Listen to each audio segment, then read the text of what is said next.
Very good morning, everybody. We made it to Dalian. I know a few people had a couple of hiccups getting here on their journey, particularly because of some of that wet weather and bad weather in Europe, but we're here, and this is the 8th time that the World Economic Forum Summer Davos has been held in Dalian. As we know, 8 is a lucky number in China. Do we need some luck? Does the world need some luck? Well, I don't think these very professional people need any luck, but hopefully with some luck we'll walk away with some meaningful exchanges and new perspectives today. The topic is the future of growth. Where is that going to come from? What are going to be the drivers of growth? A short introduction of me before I get to this wonderful panel. My name's Samantha Vardas. I'm an anchor and a China reporter at CNBC International, based in Singapore. But I used to live in China. I first came here in 2004. That was an exciting time for China. Double-digit growth. A lot has changed since then. But where else better to talk about the future of growth than in an economy, an $18 trillion one growing at about 5%. There are some problems. China's economy has been described as having indigestion. 消化不良. We all have had indigestion, we know what it feels like, but the truth is, the reality is China is facing a future of structurally lower growth, a transition to more high quality growth. That has got people concerned. There are worries about the property sector and youth unemployment, of course, but still, many are looking to China to pull the weight here in terms of global growth. The IMF is looking at 3.2% this year, but it remains tepid. And there are many challenges that we face when it comes to geopolitical and trade tensions. There is fracturing that we're seeing across regions as well. So we're going to endeavour to unpack all of that today in these conversations. So let me waste no time in introducing our panel. And we do have the highest ranking women in their organisation sitting on this stage, 2 of them. Let me start with Amina Mohammed, Deputy Secretary General, United Nations. She has been a key player in the global development agenda, from her role as a senior special assistant to the President of Nigeria on the Millennium Development Goals, to her role under UN Secretary General Ban Ki-moon on the post-2015 development agenda process. She now chairs the United Nations Sustainable Development Group. We've got Bonnie Chan, Chief Executive of the Officer of the Hong Kong Stock Exchange, also a co-chair here at the World Economic Forum in Dalian. With over 30 years of global capital market experience, she is an expert in supporting the transformation of Hong Kong's listed market and infrastructure, notably helping to enhance market quality, attractiveness and efficiency. Welcome to you 2 ladies. Sitting beside me, we have Faisal Ali Ibrahim, the Minister of Economy and Planning of Saudi Arabia, Supervisor of the Secretariat of the Council of Economic and Development Affairs, and is currently tasked with leading diversification of Saudi Arabia's economy. And right on the end here, we have Adam Tooze, Shelby Colum Davis Chair of History at Columbia University and Director of the European Institute, focuses on 20th century and contemporary history, notably economic history. He has written extensively about current economic trends, linking them to recent events such as the 2007-2008 global financial crisis. So these are our panelists today, and I do want to start off this conversation as someone who covers Chinese financial markets for a living. There's been a lot of talk about sustainability, the sustainability of future growth. I've been talking to investors about how they can be responsible investors, sustainably responsible investors. Do you look at companies and what they're doing in ESG? They say yes, but they say that there are a lot of challenges. So I do want to put this question to you, Amina. We talk about sustainable growth, we talk about equity and inclusion, but we want them to be more than just buzzwords. So how are you looking at the future of growth in a sustainable, inclusive way? Thank you for having us. Well, I mean, It's 7 years ago now. We had a 4-year conversation with business on how to do that when we shaped the Sustainable Development Goals. So use it as a framing where you have inclusive economies, but you're saying the transitions on energy, the transitions in food systems. Be very specific about it. Roll up your sleeves, those industries, what does that mean for them? And I think we did get a lot of traction. We still do have, for those who have embraced the ESG principles, they're hard, because you have to invest in it and see the return in the longer term, not in the short term. And every day the markets are changing, and it does put up many challenges, particularly in developing markets, emerging economies, where this is far more difficult to do. The enabling environment not always there, and so the easier way to do it is continue to grow brown, right? Growing green is a transition. It is an effort that you have to make in knowing that you want to be in the long term more sustainable for people, for the planet, to keep that 1.5 degree alive. So it's a, government, industry, society, it's all of government and society approach that we need to take. But using the framing of the SDGs, I think is really helpful. Look at how you're thinking about your circular economy. How are we thinking about the energy transition from production of food to the table? What are the value chains? Each part of that has a sustainability element, and to really try to invest in that and ensure that the impacts are what we're looking for. The measures are there. It's not for want of measures. It's not for want of knowing what we have to do. What's hindering the progress? Perhaps a conversation with everyone that is involved. I think we're in silos still. We need to have those conversations with government, and to know that even within government, this is a difficult endeavor across sectors. When I'm sure a minister from Saudi will tell us about diversification. It doesn't happen because you have a policy. Many policies, regulatory environment has to be improved, and we have to see that when you're coming in to a economy, that you're able to profit. At the end of the day, this is not going to be done for charity. It's got to benefit in jobs. It's got to do, the bottom line has to be profitable. And I think those conversations have not yet happened as perhaps as they should. Let's put that question to you, Minister, then. I mean, what is Saudi Arabia doing in terms of some of those goals around development? Because you say that your country has demonstrated that it is the global growth story. And in the past 7 years, we've witnessed not only commitment to this transformation, but also delivery on that transformation. So what have you delivered on, and what are the next steps? Thank you very much, Sam. Maybe we'll just start with the context. I think globally, we're witnessing I'd say, the growth story globally is a bit challenged. There's many reasons for that. So that's the context the Saudis in. Saudis doing, I'd say, on a matrix of two times two things, and on the other side, two things. One, we're unlocking potential that's been in the works for many decades, and this requires catching up on many fronts. But at the same time, we are carefully measuring where we want this economy to be. This is with the fastest growing economy in 2022. That's where that quote comes from at 8.7. Underlying that is 5.6% growth in non-oil activities. Until today, that non-oil activity growth is still going strong. Today, 51% of our total real GDP is non-oil activities. Our non-oil economy is larger than our oil economy, and non-oil activities have grown at 20% since the start of Vision 2030, our blueprint. But at the same time, so we're kind of, as they say in China, walking carefully over the stones to cross the river. But the world, or the river, now is moving in a faster pace. So we're doing, the two other things are, we're putting our weight diplomatically on making this world a better place. We're talking about ironing out all the wrinkles possible in a region that we live in, that will always be our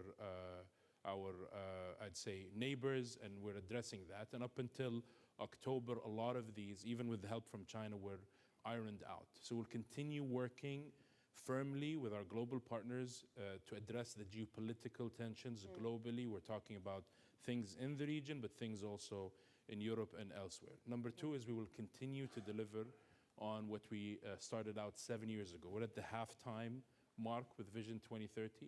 There's a lot that was achieved. We have 3 priorities: accelerating economic diversification, building human capital development outcomes. Only 3% of the Saudi population is above 64, the working age population. So virtually everyone you meet is someone you can employ, work with, train, upskill, reskill. So it's a very exciting economic story over the next few decades. And thirdly, building institutional capabilities. I think today we're at the annual meeting of new champions, right? So I think what we need to think about is when things are changing fast globally, when there is geopolitical tensions, when there are things that are out of control, one thing that we can comfortably do is continue to build capabilities and continue to engage and work collaboratively, either with other sectors, with peers in the same sector, or with other governments. Keeping collaboration at the heart of what we do is very important. I think the takeaway from this just initially is that, you know, we can sit here and have as many panels as we like and have all this conversation here at the World Economic Forum, but it's really about what we go away with and what we do next.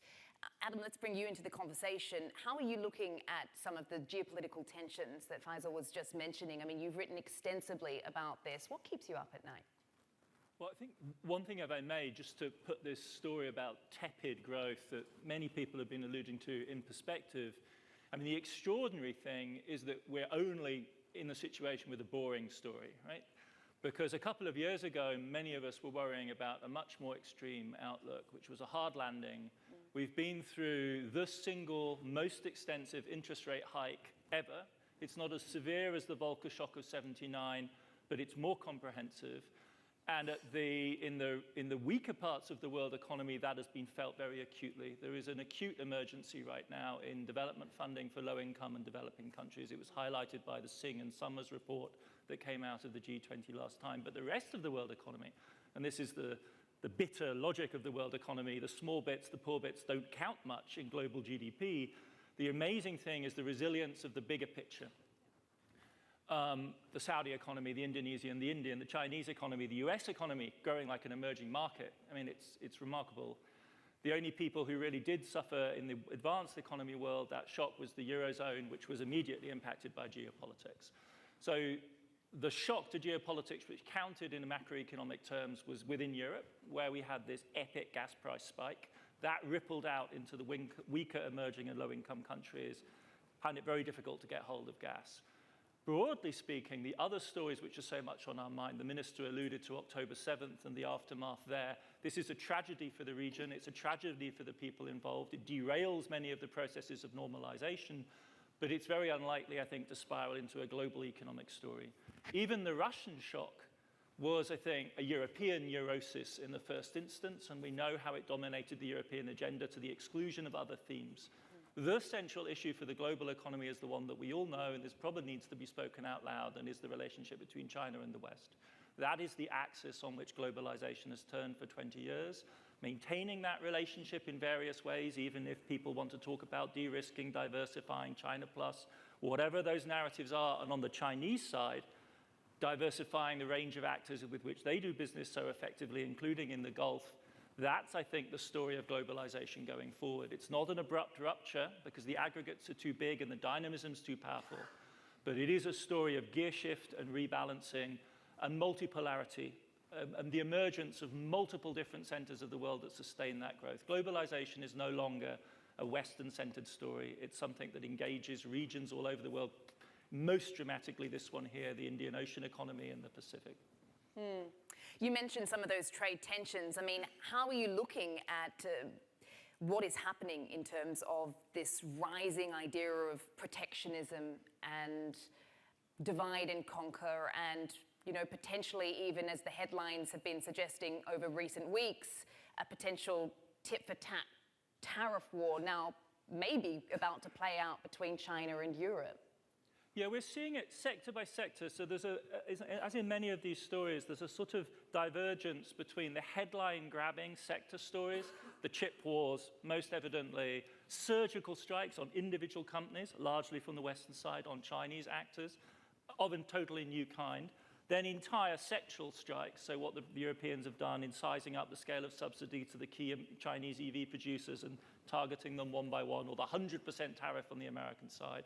But if you look at the aggregate numbers, right, the extraordinary thing is that at the aggregate level, the Chinese manufacturing boom just seems to be, in fact, gathering pace. What we're discovering is we ain't actually seen what it looks like yet when the Chinese manufacturing miracle really hits its stride. Because previously it's been relatively low end, but if you move into this new quality productive forces story, all of a sudden the Chinese are going to be over a variety of sectors we've not seen before. And I mean, in my heart of hearts, I just don't believe that any amount of tariffs or politics can stop the flow of high-quality, well-priced goods in a global market. We've seen that with sanctions against Russia. They don't work, right? If you have a big buyer with large purchasing power, they can get anything they need, right? And so I think we're going to see heightening tension, a lot of dysfunctional politics, but that flow of goods, I find it very hard to see it being really stopped or contained. Yeah, it's interesting when you look at some of the headlines around this story that we were just alluding to with regards to the EU tariffs on Chinese EVs. Bonnie, of course, some of those EV makers listed over in Hong Kong. We're talking and thinking a lot more about the role of financial markets in global growth right now. And we were having a lovely conversation just before this panel about, of course, some of the biggest companies listed over in Hong Kong are behind the apps and the technology that are ubiquitous in China, perhaps several of which you people probably used this morning to get here to this conference. So how are you thinking about this story from a capital markets perspective? Yeah, well, first of all, I kept nodding when Adam was speaking just now, because if I look at the capital markets, fundamentally, what function it serves is really matching capital with opportunities. And of course, for HKEX, because we are the super connector between China and the rest of the world, we also want to match China opportunities with capital around the world. That's what we aspire to do. However, I think over especially the recent past, what we see is a little bit of dysfunctioning happening, because of geopolitics, and it's a pity because, I tend to think that, the markets operate the best when it can perform its function agnostically, all right? Disregarding geopolitics and all the rest. And when I look at, China, which has a very big pent-up demand for diversification from the investors' end, we're talking about $30 trillion of savings pile waiting to be deployed. And the channels through which this money, can go out to the rest of the world to invest, I think it's still limited. I mean, we do have a Stock Connect franchise. We operate at the exchange where, we help channel that funding. Now, if you look at the opposite direction, the rest of the world investing in China is massively, massively underweight. And why do I say it? It's the second largest economy of the world. If you think about the market capitalization of the A-share market, which is currently being held by the rest of the world, it's a low single digit. We're talking about 3%. Compare that same number, say in the US market, which is 15%. Regionally, Japan is over 30%. It just doesn't really make sense, especially as Adam alluded to. You are seeing all these new productive forces coming out in full throttle, really, in China. We're talking about artificial intelligence. We're talking about the chip space. We're talking about EVs. And when you say EV, we currently have 7 EVs company manufacturer listed on our stock exchange. In Q1 this year, they produce probably about 30% of the world's output of EVs. And it's just the beginning. Remember, we are talking about, around the world, countries with made pledges to be carbon neutral by 2050, 2060. The million-dollar question is, how do we get there? How does humankind get to carbon neutrality if it is intercepted by all this deglobalization and fragmentation? It's very, very difficult. And so, I mean, going back to Amina's point, We can have policies, we can have regulation, but at the end of the day, it takes capital markets, right, to really match opportunities and do the work as well. If investors don't only pay lip service, but actually put into their investment decision, green transitioning and how they should be deploying capital, is so much more forceful than simply having the policy and the regulations. And so I think there's still a lot to do. And I do hope that, as the world pivot, towards more towards Asia, we're going to hopefully see again globalization or re-globalization picking up momentum. You mentioned new productive forces, and a big part of that, of course, is artificial intelligence. Amina, I do want to throw it to you. I mean, how can technology and AI help in sustainable development moving forward? Because you can't have a conversation without talking about AI right now. No, you can't. I mean, I was listening to conversation just now. It's as though we're talking about two worlds. Yeah. A world that is still functioning and has the latitude to have a problem with China. And then a world that absolutely has nothing, is trying to catch up from the impacts of COVID, and then we bring along artificial intelligence. At the UN, the Summit of the Future, 75 years later, we are trying to put in place some of the guardrails for the potentials of AI. And that's difficult because it requires a multilateral conversation where everyone comes in seeing the good in this and the worthwhile to put in the checks and balances to make it work. There are huge potentials: education, health, opportunity in the food systems to catch up, energy. But all of this will require a world that is going to ensure that this closes a gap and doesn't widen it. And I'm just listening now to what is available, what are we investing in? The infrastructure in much of the world's population, the demographic that's actually going to help us grow and to become more inclusive, doesn't have the investments. And so I think with AI, we need to think, scratching the surface, huge potentials, but is the wherewithal, the political will, I actually think is a political will, to bring everyone to the table, to see that the potentials of this are going to work for everyone. I'm hopeful because I think that some of the discussions we're having now about how we will utilize that and what sort of governance will be in place to give everyone a fair chance are progressing. It's tough, but they are happening. And I think the investments will be there if we can find much more of a narrative that shows you what that will be to include everyone. I mean, it is two worlds we're talking about right now, and it is fracturing even more so. The conflicts, the climate crisis that we're all facing are realities. These are not going to be drawn up in boardrooms to try to protect yourself. They will cross borders, as we've seen. We have some atrocious conflicts that have become frozen, and then we have new ones, and they are gaining ground. We have climate change that just crosses borders, and we're having to invest in that. In fact, we're seeing many of the instruments we have no longer work. But with AI, but with, again, looking at the financial markets, access to the fiscal space that's needed for many of our developing countries, we can make that happen. We can make it for good. When you talk about borders, it just reminds me all the time of Neil deGrasse Tyson, the astrophysicist in the US, who always refers to that Apollo mission where the astronauts went to the moon and they looked back at Earth and they said, it's just one world. Why do we have all these borders and all these disagreements? If only everybody could have that cosmic perspective. Maybe we will, because we're trying to get to the moon. We've seen Elon Musk try to do it, so let's see. But to put a sobering statistic on what you're saying, Amina, this is a UN Trade and Development Body report. FDI falling 2% to $1.3 trillion last year amid what you cited over at the UN, global economic slowdown and rising geopolitical tensions. The drop, sadly, also partly down to concerns over greenwashing, another buzzword that we tend to hear. This is obviously a practice to make things seem more environmentally friendly than they actually are. At least that's the perception. How do we overcome this? I'm going to put it out to all of you. Yeah, Adam. I mean, I think as serious as the implications of this move are, I think it would help if we were realistic about the trajectory that we're on. Yeah.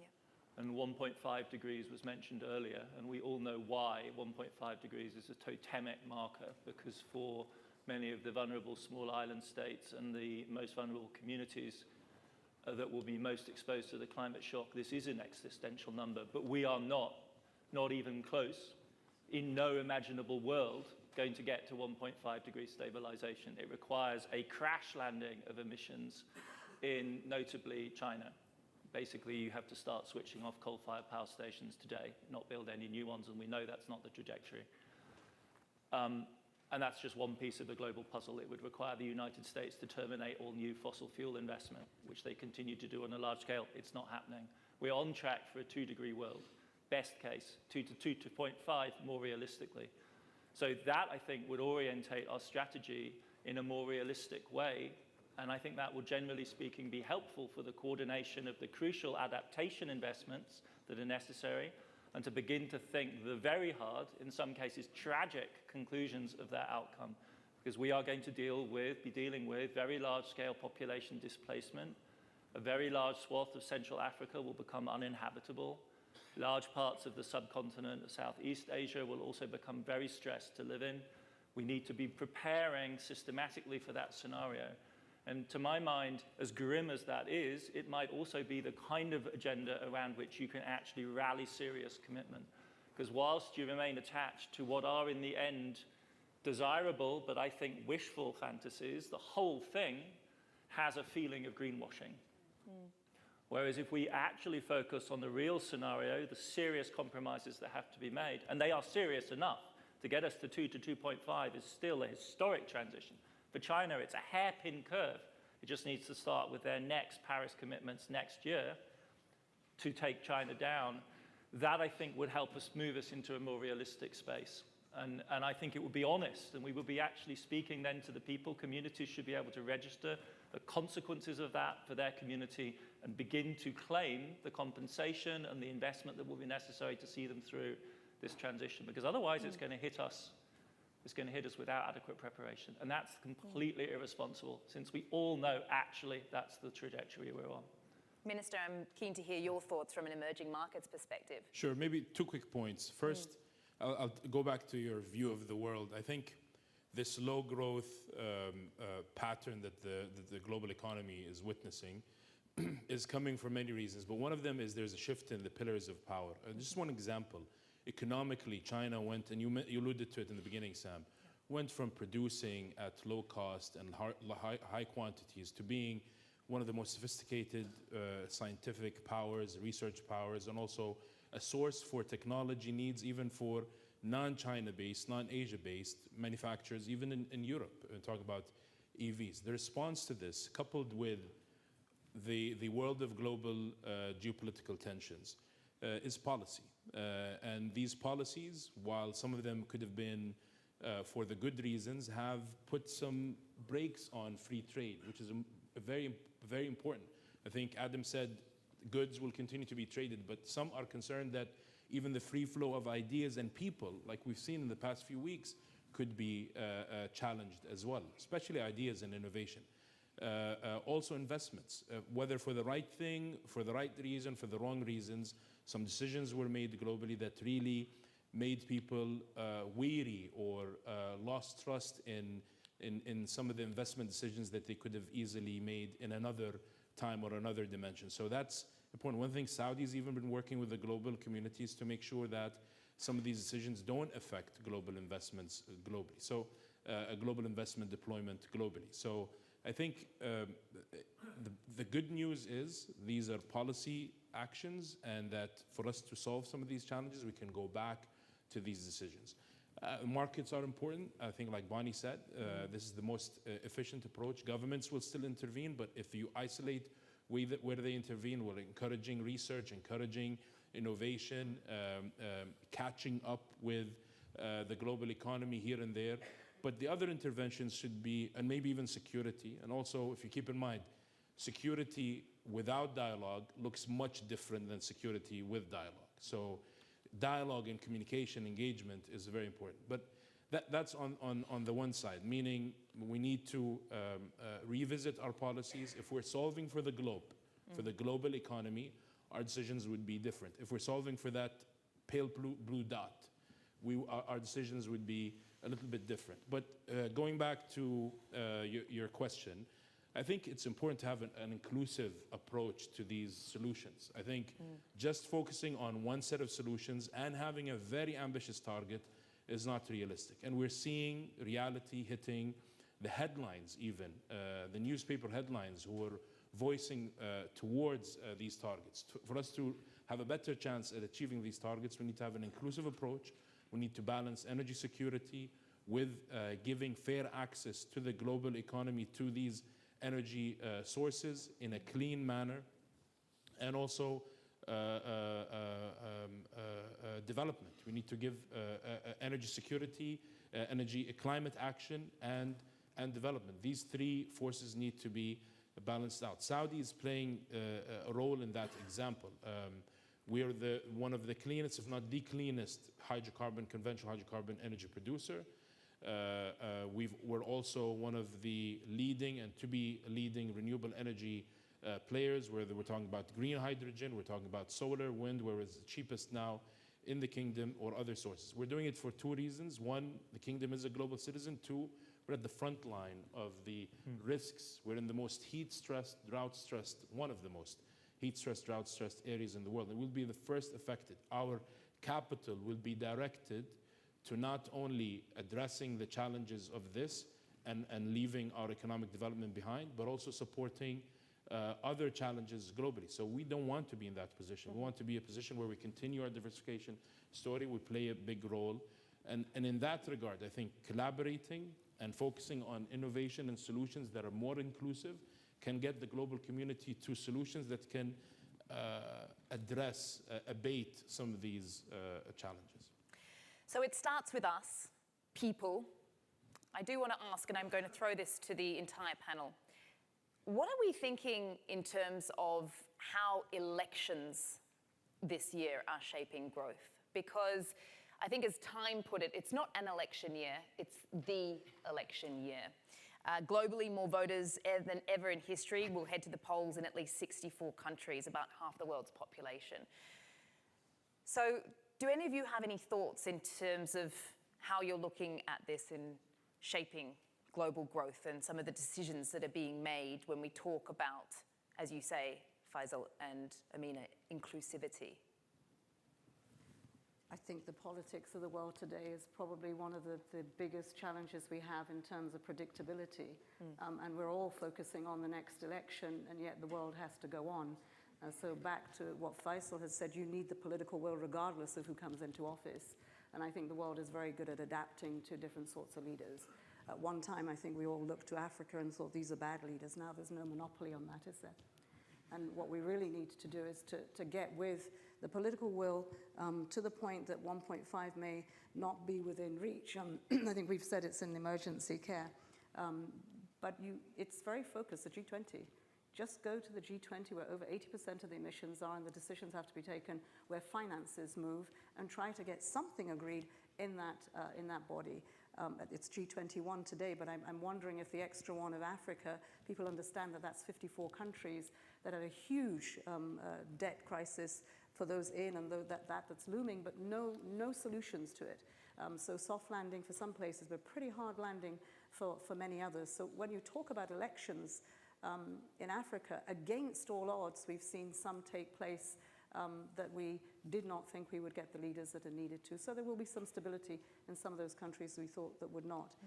More importantly is, will the powers and the political will be there for us to put in the governance that's required to have access to the financial markets, and to do so at the scale at which we need that to happen?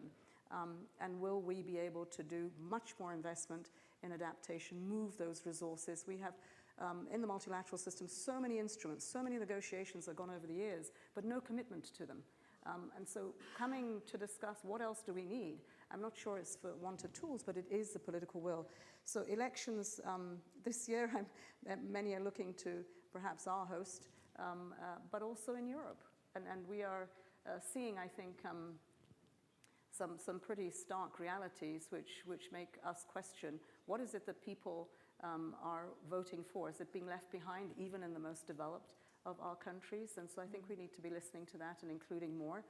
and finding ways of inclusive economies, providing the jobs, giving youth some hope that the new champions, I hope, will be the next generation and won't carry our baggage into it, and hopefully redefine what democracy looks like in terms of the models that we will use going forward. Yeah. Well, I think I mentioned it earlier. Capital markets, in my view, perform the best when it can operate agnostically, right, regardless of politics. But unfortunately, in this year, the election year, it gets into the conversation. I live it every day, right? People timing their deal around elections. Oh, maybe we should get everything done before November, right? Because God knows what's going to happen, right? And this is the kind of conversation that we're hearing a lot. But if I may go back to your earlier question on greenwashing, and the minister mentioned that we need more dialogue, more communications. I actually feel that the world needs needs to get to an agreement, okay? And why do I say it? You said it well. We should take a cosmic view. It's one world after all. And when it comes to the topic of green transitioning, it should be something which is built on a global agreement. And if we have that, then greenwashing wouldn't have that much of a chance. Now, unfortunately, even on the topic of climate disclosure, and I had this conversation in January at Davos, the world had taken so long to get to an agreement, right? And we're still just beginning to see, for example, a broader adoption of the ISSB disclosure framework. But, it's quite late in the game already if we're serious about, all these net zero targets. And so I feel that, we do need that agreement to form quickly. We do need people to sing from the same hymn note in terms of how they want to sort of capture this data, in terms of climate disclosure, without which it's very easy for greenwashing to thrive because, you give people that opportunity, right, to maneuver through the gray area. And so I do hope that, now that the adoption guide has come up from the ISSB, we will see more momentum. But it is a complex topic, and I do agree with Adam that maybe it will help if the world can set more realistic goals. Yeah. I mean, take, for example, all this talk about Scope 3 disclosure, or which talks about, the supply chain. It actually can give rise to a lot of inequality, when you are eventually seeing big corporates around the world potentially ditching sort of weaker players because they are unable to provide the Scope 3 information that these very powerful corporates need to fulfill their mandatory disclosure requirements. That's when we potentially see even more inequality emerging. Adam, do you have some thoughts on this? I think this issue of elections and business and growth that you raise is profoundly difficult, right? Because there's no way which we can pretend to ourselves that business-driven growth and electoral democracy, especially in its more popular variants, are natural bedfellows. There is an inherently tense relationship between a situation in which a firm employs 40,000 people and a situation in which those 40,000 people get to go to an election and vote for the people that are going to govern them and set terms under which that business then operates. And so for this relationship to work, as it has very successfully in some of the richest parts of the world, it requires a very, very delicate balancing act on both sides. And since this is a business meeting, maybe we just focus on the responsibilities of business in that context. And that is to take a long-term and comprehensive view of what makes the best situation for development of all of your stakeholders. Does the government that you or the parties that you support, do they create, for instance, we've spoke a lot about inclusion, the prospects of comprehensive inclusion of the entire population? Or are they offering you narrowly sectional, quick giveaway tax cuts? Right? Is that the kind of government that you want to work with? Well, you can see the upside. On the one hand, you pay less tax. On the other hand, it may not create an environment in which actually your workforce can be stably engaged in the community and secure a decent standard of living for themselves and their families. You might like, on the one hand, a government that soft pedals green policy, But in the long run, because it makes it easier, less regulation, less reporting, but in the long run, you've got to ask yourselves, where do you think the world is moving? And if you think it's moving towards a green energy transition, then you want a government that raises the bar for everyone so that everyone has to play at a higher level and you aren't disadvantaged and you aren't involved in a race to the bottom. Right? These are the kind of calculations that responsible business and responsible capital have again and again engaged in when they've entered into this inherently difficult bargain. Yeah. And that is the historic responsibility of capital in places like Mexico, the United States, and large parts of Europe in this moment. Where do you take the quick, easy hit, the sugar high? Do you do the knee-jerk thing, which is resist a leftist government because you didn't vote for it and no one you know voted for it? Or do you think in the longer term about what your country needs in terms of social inclusion, broader horizons, a broader perspective? And there's no easy way out of here. There's nothing that can remove the responsibility of leading figures in any community in making that kind of choice, or public figures in speaking, which is why I'm choosing to say this right here, right now, because I can't sit on this panel and not say that. What's happening in Mexico right now is quite shocking, I think. The way in which business responded to a left-wing government with a very large mandate in a state of panic, headless chicken mode, oh my God, they're going to destroy the country. This is not a responsible way to react. I am worried about the way in which business is lining up in the United States right now in an election which many of us know is not just about American democracy, it's about the American Constitution, and it's about the order of the world. Nevertheless, I see a lot of people making short-term bids on lower taxes, less regulation, because that'll be good for me. These are the sorts of questions which anyone responsibly engaged in business worldwide in their own context and its specific historical setting by historical setting. Because in the end, capital is a crucial driver of world history, but politics counts. It's why China is the way it is. It's why Europe is the way it is. The United States is the way it is. It isn't because of different business communities. It's because of the radically different politics and history and legitimacy that derives from that history. Right? And you have to reckon with that as responsible people engaged in business on a global scale. We've got 3 very short minutes to sort of talk about other things before we do throw it out to the audience. If you do want to ask some questions, perhaps think of some now. But when we talk about who's heading to the ballot boxes in all these elections, we've just seen India, for instance, have a mammoth election and record-breaking female participation in that. Amina, you've spoken out certainly about this, a lack of women at decision-making tables around the world, hindering progress when it comes to tackling conflicts and improving health and the standard of living. And of course, in Saudi Arabia, you have a number of policies where we've seen more female participation in the labor force. So I want to talk about that and unpack some of these themes a little bit more. Sure. So on maybe before I get to Saudi, 2 more points. I know I'm saying everything in twos. I also had only 2 hours of sleep, so apologies. And you got 2 minutes. Very quickly, I'll try to be shorter. I think on this year, as you said, 48% are heading to vote. I think it just, if this was any other year, it's fine, but it adds to that vacuum of political will or decisions or clarity. And in a world where some of these countries don't have that grip on long-term planning and long-term delivery, it's always fluctuating. You see a lot of wait and see from investors, from the business community. Couple that with, for example, the Fed's decision not to take action on the rates, it affects some of these countries very much. So a lot of people are connecting these things, and I think for us it's just something that we need to continue to observe and then continue to see how these will evolve. It's I'd say unfortunate that we're seeing that vacuum in this year altogether at a time where you need a lot of will and decision making. I'd say, going back to an agreement, I think plans are useless, as Eisenhower said, President Eisenhower said, and planning is everything. I think there's no shame from learning from our experiences and going back and putting realistic objectives and working together towards them. That's what happened with the Millennium Development Goals and the Sustainable Development Goals. That's why I mentioned in Saudi we're doing a lot of unlocking potential catch-up. There's things that we know we have to do, but there are things we decide we should do in a certain period and work together towards doing.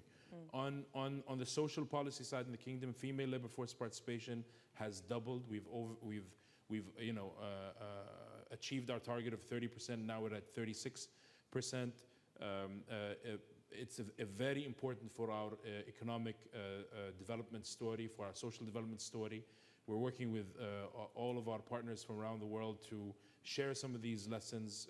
We're also chairing the appropriate committees today on women's rights and the gender gap. We're deep diving how we can work towards addressing some of these challenges, both locally and in general globally. Women in tech went from 7% to 35%, and around 40 to 45% of small and medium-sized enterprises, even the innovation-driven ones today, are owned or led by women in Saudi. And I think we're really scratching the surface. And that inflow of women into the workforce is what's kind of putting pressure upwards on our unemployment numbers, despite the fact that we're at some of the lowest numbers since recording statistics in Saudi. Well, I think we're getting women in places that we've never seen them before. Certainly in the United Nations, we see that in our management. We're 50% in the leadership. In countries where we represent that footprint, 50%. But ultimately, you need to see leaders in the P5 where we have women, where the decisions are taken, where leadership can be seen to deliver on. By the way, we have agreements. We have lots of agreements, and we have archives of them. And the last one in 2015, every year we have targets that we set. And these targets, if we had paid any attention to them, invested in them 7 years ago on the SDGs, we perhaps would have been closer and we would have had a better response to it. Same with the 1.5.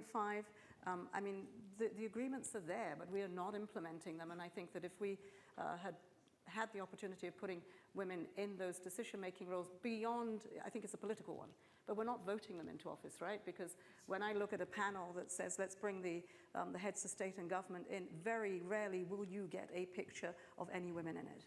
And then everyone says, well, we need to see more women. We need to vote women into office. And by the way, women, you need to vote women in, and young people need to vote women in. This is not just going to happen because we say so.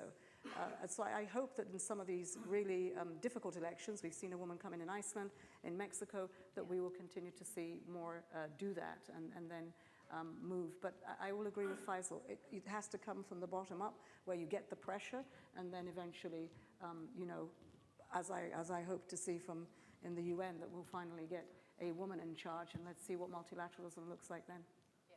So in Hong Kong, we did a simple but important step. We basically, at the stock exchange, mandated 2 years ago that we're going to stop single gender boards for all our listed companies. We have 2,600 of them. At the beginning of the journey, there were about 800 companies which still had a all-male board of directors. And in less than 2 years' time, we've driven that number down to below 400, okay, which has to come to zero by the end of 2024. So, you know, we are now really putting pressure to the remaining, you know, 400 companies.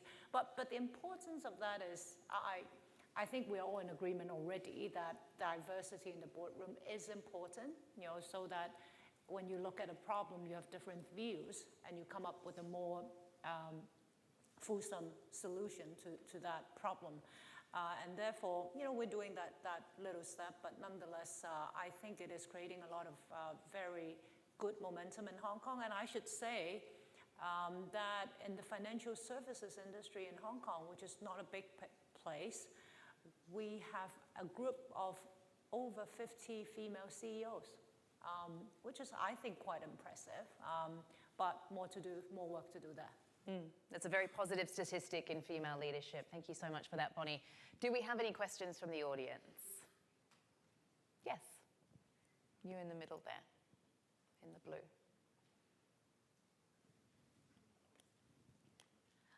Thank you. I'm the journalist from the paper, and I would like to ask Minister Ali Ibrahim about the AI development in Saudi Arabia. We know that Saudi is increasing its investment in AI, and I would like to know what Saudi's plans and action to become the leader of this area. Also, it cannot avoid that there will be great power competition in this field, and we notice Saudi is currently taking a long alignment position, but it's also faced some external pressure. So I would like to know how would Saudi do or play what's role would Saudi play in this process? Thank you. Thank you. So I think, well, the kingdom is looking at this from three different, I'd say, angles. One, as an investor, obviously you want to make the right investment. We are responsible for,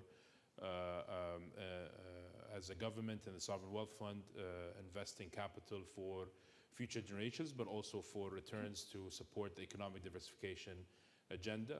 That's one. Two, as a power user, we want the public sector, the private sector, NGOs in the kingdom to be able to, because of policy, because of the right regulation, be able to access generative AI and other forms of AI as they evolve over the next decade or two for our work, policy making, decision making, and businesses as well. And number three is a platform. We think the kingdom has a lot to offer. We can talk about it, but it has a lot to offer for players from around the world to set up shop and accelerate the advancement of artificial intelligence. One thing we're really keen on, and we've been working with the forum recently on, is this global governance. The kingdom recently joined the Artificial Intelligence Governance Alliance. We specifically launched a inclusivity initiative. If AI isn't going to be accessible by developing countries or by the whole world altogether, the gap we have from an economic point of view, from a capability point of view. Institutional capabilities are the reason why economies become more complex, are the reason why countries perform better. One of the main reasons. And if AI comes in and it's not really accessible by everyone, that will create a big challenge and even exacerbate the challenges we live in today. Yes.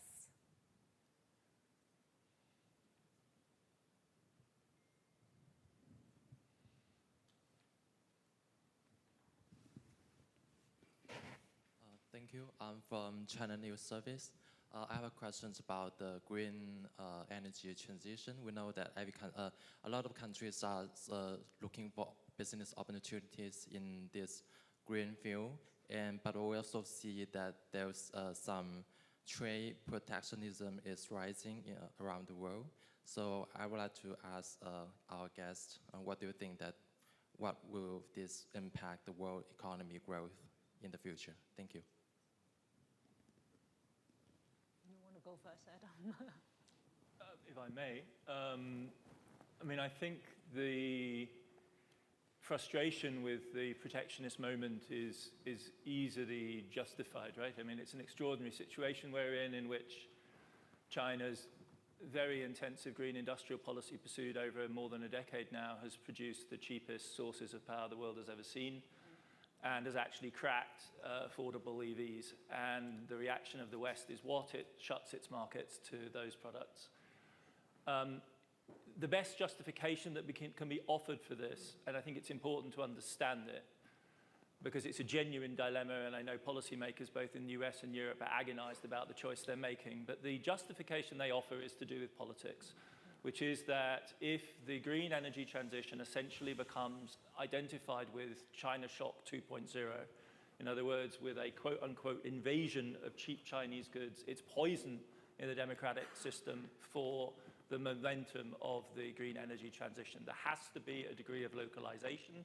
Otherwise, you can't build and solidify the very fragile political coalitions around the energy transition in contested, pluralistic, difficult, often quite irrational democracies. And since these are countries, both the United States and Europe now, with substantial bodies of climate skepticism abroad, and in the United States in one party actually dominant, this is a real concern, and that's why the compromises are being made. The grand bargain that's on offer here is some sort of reverse China deal.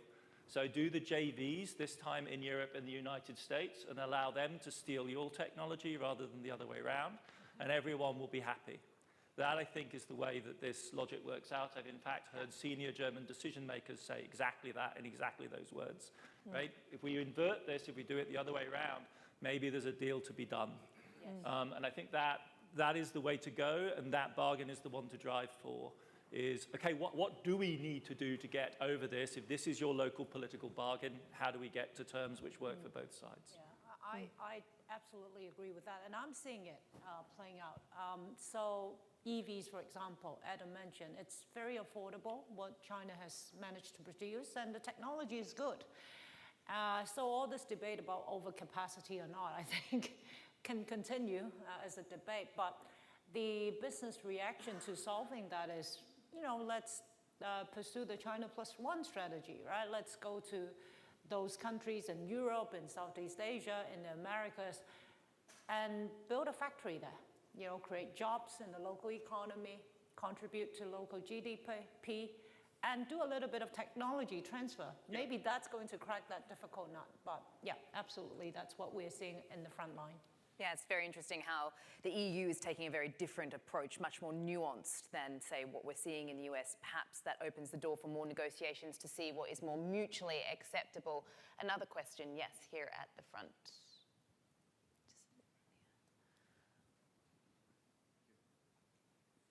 Thank you, Excellencies, for your time. Abdullah Kinder with you, Global Shaper from Bahrain. So I have a question. When does a country or a government decide on local technological development and production, and when does it decide to import from other larger economies? I'll take a stab at this. I think the make versus buy question is something you need to have a clear view on from the beginning. It makes your agreements, your negotiations, your position clear with I think where you have a competitive advantage or where you decide to build a competitive advantage. That's where you need to make. But otherwise, importing is more efficient, and that's a question that's always, the answer is always evolving, especially when you talk about technology. It's more challenging because technology is evolving very fast. We've seen where China started and where it's become to an exporter of technology despite the restriction. I mean, EVs, just to go back to the previous question, sorry. China has provided the world with a solution towards some of our climate challenges, and the world responded with a heavy-handed response that kind of said, no, maybe we don't want to go that fast towards, but that reveals some of the inconsistencies we have. I think continuous discussion internally at a government level, whether we want to develop capabilities in, competitive advantage in, even if we invest, and subsidies need to be with an end game. They can't be just very open-ended, and then continuous dialogue with partners. Yes, this lady at the front.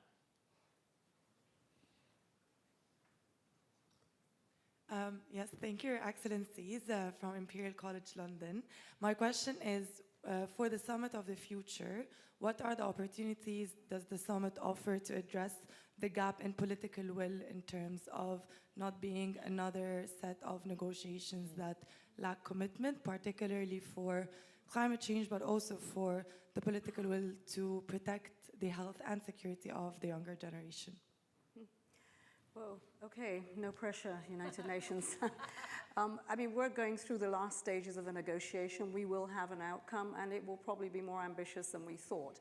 From 242 pages down to 20 is a big deal in the UN. But I think what it is providing for are three outcomes that we think are serious enough for political leadership to buy into and to champion. One is that we really need to think about the peace. The new agenda for peace has to happen because the enabling environment for which you want to bring in your investments and grow economies will not be there unless you can do it. And that, I think, is one where the governance question in the United Nations and how the world runs itself will be a big one. But it's not the only crisis. The enabling environment is also climate as well, and we have to take a lot of political decisions there. The other two pieces are about the international financial governance. And unless we look at that and we find ways to agree that this is not just about the US or the G7 and China, it's about a whole lot more. There are 8 billion people on this planet, and there's a lot of work to be had to mobilize those markets and those people. And I think that's happening. It's, we're talking about North-South right now, but quite frankly, there's a lot going on Global South. South-South is going to become an alternative if we don't get that right with the financial markets. People are already saying to us, well, we're dealing and speaking in different currencies today. We're no longer just about the dollar. And okay, maybe in the short term we will not see that that makes any difference, but you know what, in the longer term it will signal a difference and people will do things differently. The third, and I think the last one, is again the new technologies. The new technologies, the governance piece is important, and how we move forward with that. But I think the discussion that hasn't really been had, and at the Summit of the Future, I hope that this is what we will begin to start, is how this will transform societies.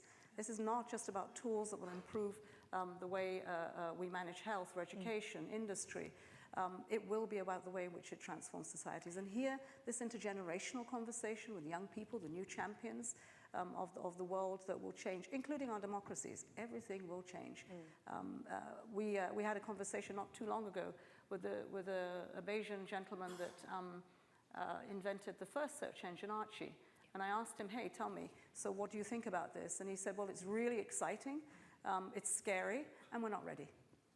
And so asking him, so what do we need to do to be ready? And I think that those are some of the discussions that will come out of the Summit of the Future. But again, it is about the world coming together. But that world, as we hear the voices on the floor, will the powers lean in and give us another chance at that one world that you see from the moon? Yes. Amina, you have summed it up so beautifully. You've sort of done my job as a moderator to sort of pick out the key takeaways in terms of what we've concluded here today. But I think, as you say, you know, we need to take a realistic approach to what we're seeing here. Agnostic, you know, despite some of the elections that we are seeing playing out, the political noise, the geopolitics, etc. I think obviously we need to revisit policies, as you've been saying, and make it more inclusive in terms of that approach. Thank you so much for your time today, guys. Adam, Bonnie, Amina, and Faisal. And thank you so much to the audience for joining us today for this very meaningful discussion. Thank you. Thank you, guys.